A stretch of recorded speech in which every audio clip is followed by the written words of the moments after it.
മലപ്പുറം ചട്ടിപ്പറമ്പിൽ വീട്ടിൽ പ്രസവിച്ച സ്ത്രീ ചികിത്സ കിട്ടാതെ മരിച്ച സംഭവം വലിയ ഞെട്ടലുണ്ടാക്കുന്നതാണ്. പെരുമ്പാവൂർ സ്വദേശിനി അസ്മയാണ് മരിച്ചത്. മരിച്ച വിവരം ആരെയും അറിയിക്കാതെ ഭർത്താവ് സിറാജുദ്ദീൻ മൃതദേഹം പെരുമ്പാവൂരിൽ എത്തിക്കുകയാണ് ഉണ്ടായത്. എന്താ പറയുക, ഒരു ഭയങ്കര വിഷമം തോന്നിക്കുന്നൊരു ഇതാണ്. ഇപ്പോഴും ഈയൊരു കാലഘട്ടത്തിലും വീട്ടിലെ പ്രസവം എന്നുള്ളത് പറയുമ്പോൾ വിഡ്ഢിത്തരം എന്നല്ലാതെ എന്താ പറയുക. പണ്ടൊക്കെ ഇങ്ങനെയുള്ള പ്രസവങ്ങളും കാര്യങ്ങളൊക്കെ വീട്ടിൽ നടന്നിട്ടുണ്ട്. എന്നിട്ടും ഇത്രയും അറിവുണ്ടായിട്ടും ഇത്രയും ഇതുണ്ടായിട്ടും വീണ്ടും ഒരു പെണ്ണിൻ്റെ ജീവൻ പോലും ഇതാക്കി കളഞ്ഞു എന്നുള്ളത് തന്നെയാണ് പറയാനുള്ളത്. എന്താ വെച്ചാൽ ഇത്രയ്ക്ക് മാത്രം വിവരവും ബോധവും ഇല്ലേ എന്നാണ് ഞാൻ ചിന്തിച്ചു പോകുന്നത്.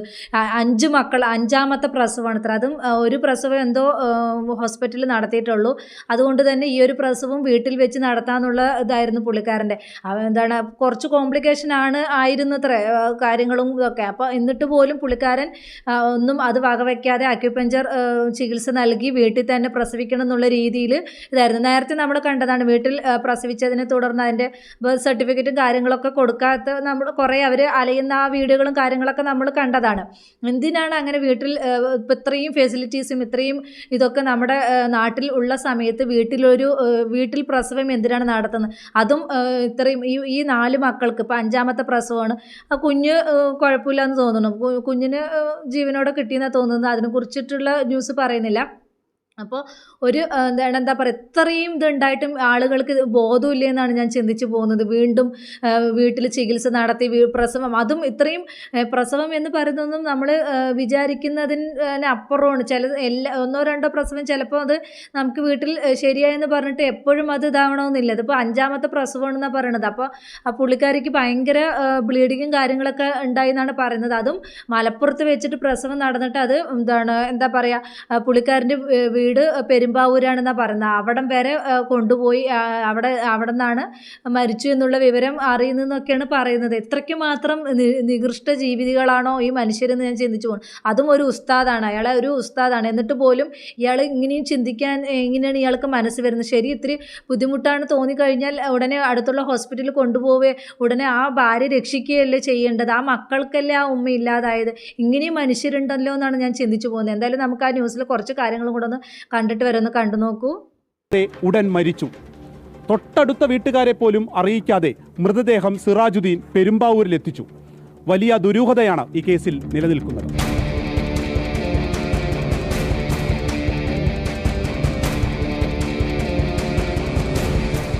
ചട്ടിപ്പറമ്പ് ഈസ്റ്റ് കോഡൂരിൽ വാടകയ്ക്ക് താമസിക്കുകയാണ് സിറാജുദ്ദീനും ഭാര്യ അസ്മയും. 1.5 വർഷമായി താമസിക്കുന്നു. കാസർഗോഡ് പള്ളിയിൽ ഉസ്താദാണെന്ന് ഇയാൾ പറഞ്ഞുള്ള അറിവാണ് അയൽവാസികൾക്ക് അറിയുന്ന ഏക കാര്യം. മടവൂർ ഗാഫില എന്ന പേരിൽ യൂട്യൂബ് ചാനൽ നടത്തുന്നുണ്ട്. അക്യുപഞ്ചർ ചികിത്സയാണ് വീട്ടിൽ നടത്തിയതത്രേ. ഇന്നലെ വൈകിട്ട് 6 മണിക്ക് ഈ വീട്ടിൽ നടന്ന പ്രസവത്തിലാണ് അസ്മ മരിച്ചത്. 5ാമത്തെ പ്രസവമാണ്. ഇതിൽ 1 മാത്രമാണ് ആശുപത്രിയിൽ വെച്ച് നടന്നതെന്ന് പോലീസിൽ നിന്ന് ലഭിക്കുന്ന പ്രാഥമിക വിവരം. ഇന്നലെ വൈകിട്ട് ആശുപത്രിയിലേക്ക് കൊണ്ടുപോകാനോ ചികിത്സ നൽകാനോ സിറാജുദ്ദീൻ തയ്യാറായില്ല. 6 മണിക്ക് പ്രസവിച്ച് രക്തസ്രാവത്തെ തുടർന്ന് 9 മണിയോടെ മരിച്ചു. അശാസ്ത്രീയ ചികിത്സാ രീതിയിലൂടെ വീട്ടിനുള്ളിൽ വെച്ച് വേദന തിന്നാണ് ജീവൻ വെടിഞ്ഞത്. രാത്രി തന്നെ ആംബുലൻസ് വിളിച്ച് മൃതദേഹവും നവജാത ശിശുവുമായി സിറാജുദ്ദീൻ പെരുമ്പാവൂരിലേക്ക് പോയി. രാത്രി 12 മണിക്ക് മാത്രമാണ് അസ്മയുടെ വീട്ടുകാരെ വിവരമറിയിക്കുന്നത്. അത് ആ കുഞ്ഞിനെയും കൊണ്ട് പെരുമ്പാവൂരിലേക്ക് പോയി. അപ്പോൾ ആംബുലൻസ് വിളിക്കാനും ഇതിനൊക്കെ അയാൾക്ക് അറിയായിരുന്നു. അയൽവക്കക്കാർ പോലും ഈ ഒരു സംഭവം അറിഞ്ഞിട്ടില്ല എന്നാണ് പറയുന്നത്. 6 മണിക്ക് പ്രസവം നടന്നിട്ട് 9 മണി വരെയും ഈ എന്താ പറയുക, നികൃഷ്ട ജീവിയും തന്നെ പറയാം. ഇയാൾ ഒന്ന് ഹോസ്പിറ്റലിൽ അത്രയും രക്തസ്രാവമായിട്ട് ആ പെൺകുട്ടി ജീവന് വേണ്ടി മല്ലിടുമ്പോൾ, രക്തത്തിൽ കുളിച്ച് മല്ലിടുമ്പോൾ അതുപോലും കണ്ണിൽ ചോരയില്ലാതെ ഇയാൾ ഇത്ര മാത്രം ദുഷ്ടത്തരം കാണിക്കാവുന്ന മനസ്സാണല്ലോ എന്നാണ് ഞാൻ ചിന്തിച്ചു പോകുന്നത്. ഇയാളൊരു ഉസ്താദല്ലേ, കുറച്ചെങ്കിലും മനുഷ്യപ്പറ്റ് വേണ്ട. ഇത്രയും രക്തസ്രാവം വരുന്ന സമയത്ത് ഉടനെ അടുത്തുള്ള ഹോസ്പിറ്റലിൽ കൊണ്ടുപോയതാണെങ്കിൽ ആ ഭാര്യ രക്ഷിക്കായിരുന്നു. ഈ 5 മക്കൾക്ക് ഇനി എന്ത് ഉത്തരം പറയും? ഇയാൾ എന്ത് ഉത്തരവാണ് കൊടുക്കുക? ആ 5 മക്കൾക്കല്ല, ഈ നവജാത ശിശു അടക്കം വേറെ 4 മക്കളാണ്, 5 മക്കളാണ് ഇവർക്കുള്ളത്. അപ്പോൾ ഈ മക്കളോട് ഇയാൾ എന്താണ് പറയുക? ഇയാളെ ശരിക്കും ഇങ്ങനെയൊക്കെ ചെയ്യുന്നവർ ശരിക്കും തൂക്കിലേറ്റ് ചെയ്യേണ്ടത്, അല്ലെങ്കിൽ നാട്ടുകാർ ചേർന്ന് ഇങ്ങനെ കൊല്ലുക വേണ്ട. ഇത്രയ്ക്ക് മാത്രം വേദന തിന്നിട്ടും, അതും ഒരുപാട് വേദന തിന്നിട്ടാണ് മരിച്ചു എന്നാണ് പറയുന്നത്. അത്രയ്ക്ക് മാത്രം ഇതാണ് വേദന കാണുന്ന സമയത്ത് എങ്ങനെ ആർക്കാണ് സഹിക്കാൻ പറ്റും? കൂടെ നിന്ന് ഈ വേദന കാണുമ്പോൾ അയാൾക്ക് എങ്ങനെ കണ്ടു നിൽക്കാൻ തോന്നിയെന്നാണ് ഞാൻ ആലോചിച്ചു പോകുന്നത്. എന്തായാലും നമുക്ക് ബാക്കി കാര്യങ്ങളും കൂടെ ഒന്ന് കണ്ടിട്ട് വരുന്നു, കണ്ടു നോക്കൂ. ഇതിപ്പോ മൊത്തം 5ാമത്തെ പ്രസവമാണ്. ആദ്യത്തെ 2 വീട്ടില്, ബാക്കി 3 ആദ്യത്തെ 2 ആശുപത്രിയില്, ഇപ്പോഴത്തെ 3 വീട്ടില്. ഫോണില് മെസ്സേജ് അയക്കലുണ്ട്, വിളിക്കല് കുറവാണ്. അപ്പൊ ആശുപത്രി അക്യുപഞ്ചർ പഠിച്ചേ പിന്നെ ആശുപത്രി പോകാൻ ഒട്ടും കൂട്ടാക്കണുണ്ടായിരുന്നില്ല. അപ്പൊ ഞങ്ങളിങ്ങനെ പറയുമായിരുന്നു, കോംപ്ലിക്കേറ്റഡ് ഒക്കെ ആയി കഴിഞ്ഞാലോ എന്നൊക്കെ ഇങ്ങനെ പറയുമായിരുന്നു. അപ്പൊ അവസാന നിമിഷം ഇപ്പൊ നമ്മുടെ കയ്യിൽ നിൽക്കൂല എന്ന് പറഞ്ഞു കഴിയുമ്പോൾ നമ്മൾ എന്തായാലും ആശുപത്രിയിൽ പോകുമല്ലോ. ഞാനിപ്പോൾ കേട്ടറിവെന്ന് വെച്ചിട്ടുണ്ടെങ്കിൽ പ്രസവം കഴിഞ്ഞു വിളിച്ച് പറയാണ്, ഇങ്ങനെ അസ്മ പ്രസവിച്ചു, ആൺകുട്ടിയാണെന്ന് പറഞ്ഞു. അത് കഴിഞ്ഞ് പുള്ളി പറയാണ് അസ്മ മരണപ്പെട്ടു എന്നും പറയാണ്. ഇത് കേട്ടറിവാണ്, എപ്പോഴാണെന്നുള്ളത് കൃത്യമായിട്ട് സമയം അറിയില്ല. ഞാനിപ്പോൾ അറിയണത് രാവിലെ 6 മണിക്കാണ്. ഇപ്പോൾ ഇത്ര സമയം ഈ പറയുന്ന ഭർത്താവും എൻ്റെ സുഹൃത്തുക്കളും നമ്മുടെ വീട്ടിൽ തന്നെ ഉണ്ടായിരുന്നു. കാരണം നമ്മൾ രാവിലെ ഇവർ വീട്ടിലെത്തി കഴിഞ്ഞപ്പോൾ പോലീസിനെ അറിയിക്കുകയും പോലീസ് ബോഡി മോർച്ചറിയിലേക്ക് മാറ്റുകയും കൊച്ചിനെ ഹോസ്പിറ്റലൈസും ചെയ്തു. പക്ഷേ ഈ പ്രതി എന്ന് പറയുന്ന ഈ വ്യക്തികളോടോ കൂട്ടുകാരോടോ ഈ പോലീസ് യാതൊരുവിധ ചോദ്യം ചെയ്യലോ നടപടികളൊന്നും ചെയ്തില്ല. അവരവിടെ നിർത്തിക്കിട്ട് പോയി. നമ്മളവരെ അവിടെ റൂമിലാക്കി. കാരണം വന്ന നാട്ടുകൾ കുടുംബക്കാരെല്ലാവരും പ്രകോപിതരാണ്. അപ്പോൾ അവരൊന്നും ചെയ്യാതിരിക്കാൻ വേണ്ടി നമ്മൾ റൂമിലാക്കി അവിടെ നിർത്തി ചെയ്ത്. അപ്പോൾ പിന്നെ അതിനുശേഷം നമ്മൾ മലപ്പുറത്ത് സ്റ്റേഷനിൽ നമ്മൾ വിളിച്ച് ബന്ധപ്പെട്ടു. കാരണം അവിടെ നിന്നാണ് മൊഴിയെടുക്കാൻ വരണമെന്ന് പറഞ്ഞുകൊണ്ട് നമ്മൾ അവിടെ ബന്ധപ്പെട്ടു. അവരിങ്ങോട്ട് പറഞ്ഞ ശേഷം മൊഴിയെടുക്കുന്ന സാഹചര്യം ഉണ്ടായിരുന്നു. ആംബുലൻസ് ഡ്രൈവറോട് സിറാജ് പറഞ്ഞത് യുവതിക്ക് ശ്വാസം മുട്ടലുണ്ടെന്നാണ്. യാത്ര പോലും ദുരൂഹം. പുലർച്ചെയോടെയാണ് പെരുമ്പാവൂരിലെ വീട്ടിലേക്ക് എത്തുന്നത്.